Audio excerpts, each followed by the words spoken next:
everyone, welcome back to my channel. My name is Heather and today I am here with a very large spring book haul, my first since Christmas and the New Year. I have picked up these books in a lot of different places. Sometimes I did buy them myself through local shops, and as you saw in my weekend vlog from a couple of weeks ago, book sale season has started here in my neck of the woods.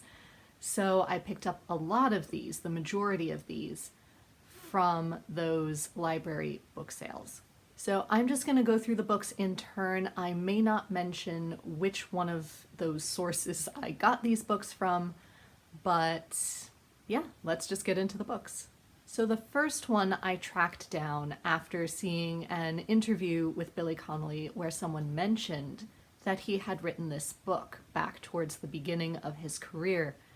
And I didn't know that. I have some of his more recent books. Well, I have one, and I've read a few of his others, his travel memoirs, bits of his biographies, but I hadn't ever heard of this one, and I managed to track it down through an independent seller through Amazon. And that is the book Gullible's Travels, which I think are just his memoirs of traveling the world as he started touring as a stand-up comedian. Yes, so these are his thoughts on things that he learned and saw as he traveled through the UK, Australia, New Zealand, America, Qatar, Canada, Holland, Ireland, space, possibly? So I adore Billy Connolly as a comedian, how could you not? So I'm really excited to see what he thought of all of those places.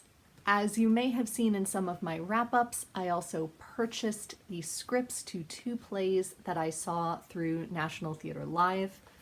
The first was Dear England by James Graham, which was the play about the English national football team from the World Cup in 2018 all the way through this past World Cup in 2022. And it was moving, it was brilliant, it was just perfectly done. And the other one was The Motive and the Cue by Jack Thorne, which chronicles what it might have been like behind the scenes and in the rehearsal room as Sir John Gielgud directed Richard Burton in Hamlet. Again, moving, beautiful, perfectly acted, fantastic show.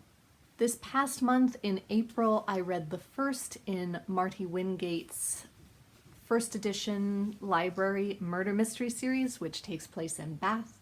So I managed to track down the other two books in the series. So book 2 is called The Librarian Always Rings Twice. And book 3, Murder is a Must. I haven't looked up anything about what these two are about since reading the first one, but if you want to know more, check out my April wrap-up.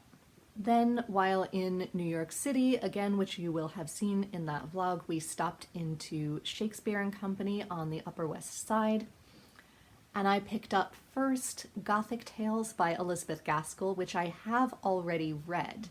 It was the group read for Victober 2 years ago now, I think. And I read a digital copy through the library then, but this was out on display, so I had to pick up my own copy to own.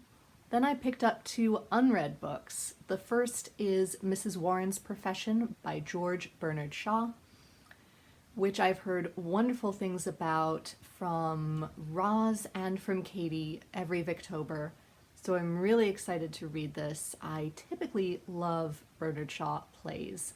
And then I also picked up The Painter's Daughters by Emily Howes, which is the story of Thomas Gainsborough's two daughters and how their relationship with him and possibly their modeling for him affected the rest of their lives. I have a vague affinity for Gainsborough, having lived in Bath for a time, and I'm really excited to find out more about him as a person and his family. Plus, this was blurbed by Hilary Mantel clearly just before she passed, so anything that she approves of must be really quite good. Then again in that weekend vlog, book sale season started, so I went to the library in the town where I work and picked up quite an odd selection of things, but things that I'm quite excited about. The first of which is yet another Edward Rutherford. Have I read any Edward Rutherford yet? No, but I keep collecting the ones that I'm interested in. So this one is clearly The Rebels of Ireland, which is apparently part of a series, which I did not realize. So I have The Princes of Ireland already, so this follows on from wherever in Irish history the Princes of Ireland left off. Then I also picked up Fencing with the King by Diana Abu Jaber. I hope I'm saying that right. Which I heard a lot about, I feel like a year or two ago, but then it dropped off.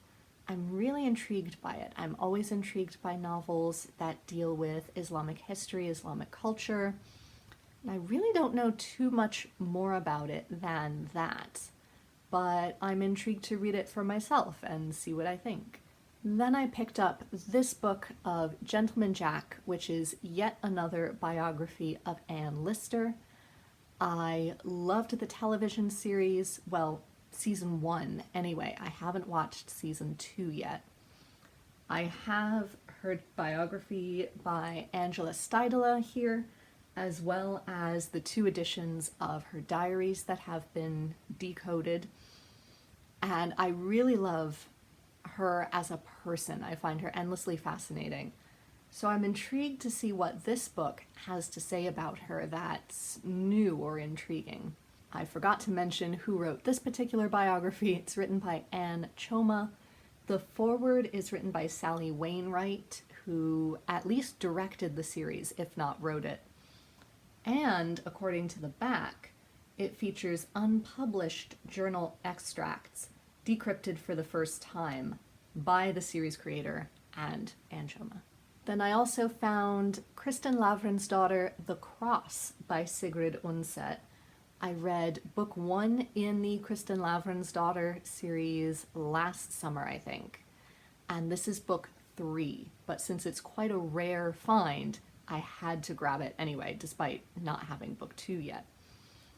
This is a Norwegian classic. It was written in the 1920s, but it takes place in medieval Norway and follows Kristin Lavransdatter from the time she's a young child through her teenage years. This clearly takes place when she's much older, and I'm missing the chunk of time when she's a younger adult woman in book 2.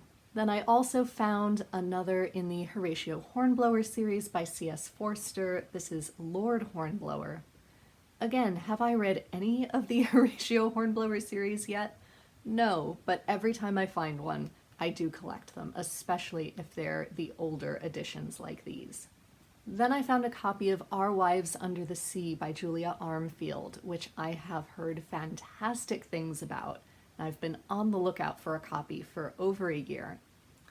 This, I believe, is about 2 women, and one of them has gone on this submarine expedition as part of a science exploration type journey. And she comes back to be reunited with her wife, but she's not the same person that she was when she left. She's behaving very strangely, and so her wife starts to wonder what happened in that submarine. It sounds really creepy, but really interesting, and given the rave reviews, I had to try it. Then I also picked up The Cloisters by Katie Hayes, which I know very little about, except that it features the cloisters, which I believe are part of the Metropolitan Museum of Art. It also involves tarot, apparently. Oh no, the cloisters is separate from the Met. But in any case, it sounds really intriguing. I quite liked it. My friend Amy said that she didn't love it as much because she felt like the author didn't have quite the love for the cloisters that Amy has, and that skewed her perspective a little bit. I've never been to the cloisters, so I'm really going into this blind, so we'll see what I think. Then I found The Unruly Queen, which is a biography of Queen Caroline written by Flora Fraser, who is Antonia Fraser's daughter. I'm always intrigued by anything involving Georgian and Regency history, as you probably know. And Antonia Fraser has been one of my and my mother's favorite historians for a very long time. So I'm really intrigued to see if I love her daughter's writing as much. I probably will. I hope I will. Then I also took a copy of Ballet Shoes by Noel Streatfeild. I saw the adaptation years ago when it came out, but I only remember bits and pieces of it, and I never actually read it. So I'm really excited to read it. This is a British children's classic about three girls who are all orphans, and they end up discovering that they have three very distinct passions, and it's following them as they grow up, trying to follow those passions and what eventually happens to them. Then my last and exciting discovery there was Young Mrs. Savage by D.E. Stevenson. I found a vintage copy of D.E. Stevenson. I really don't know much about this except that I think it's about a young single mother named Mrs. Savage, and I'm assuming it will be yet another cozy, wonderful classic book. Then I also picked up an Antonia Fraser book for my mother about King Charles II and the Restoration. She says she's getting more into the Restoration recently. The Restoration has never held a lot of appeal for me. The entire 17th century is kind of a wash for me, but I did pick this up in case she would be interested, and she said she was. Then I also went out and picked up a box set of the Court of Thorns and Roses series by Sarah J. Maas because I read the first two through the library and really quite enjoyed them, and I'm trying to get over the shame of feeling like they're a guilty pleasure. I should just like what I like, right? You are welcome to like them or not. But it's a box set of all five. Yes, the middle two are missing. One will appear in my April wrap-up, and one is appearing on my March TBR. Also, those sets of A Court of Thorns and Roses smell so good. Certain books smell better than others. Am I the only one that does that? Then I have a few others that are still airing out, but I wanted to tell you about them nonetheless because I'm just too excited. The first is that I bought a copy of Book Lovers by Emily Henry. I had to go into our local indie bookstore to buy some Eclipse sunglasses, and so I had to buy a book while I was there as well. My friend Amanda recently read a lot of Emily Henry's, and she said that Book Lovers was her favorite. So I picked that up to accompany people we meet on vacation, and we'll see if I love Emily Henry just as much. I usually enjoy all of Amanda's recommendations, so we'll see. Then recently I stopped by a less successful library book sale, but I did pick up a few good copies. The first was this beautiful Oxford edition of The Forsyte Saga by John Galsworthy. The TV adaptation and the book have been circling me ever since I was a teenager, so I finally yielded and bought this copy. It's a bind-up of all three novels, I believe.